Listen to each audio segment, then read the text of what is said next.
Hello class, I just wanted to share how I submit my study portfolio every week. So I just find it easiest to personally just edit the same one every week.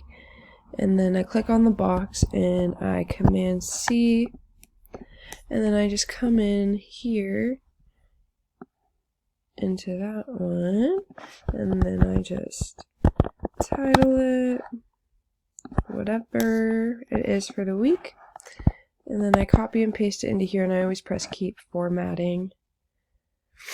And then personally I find it easiest to just highlight the entire thing and change the color, but you could just do it on the other app or on this document as well.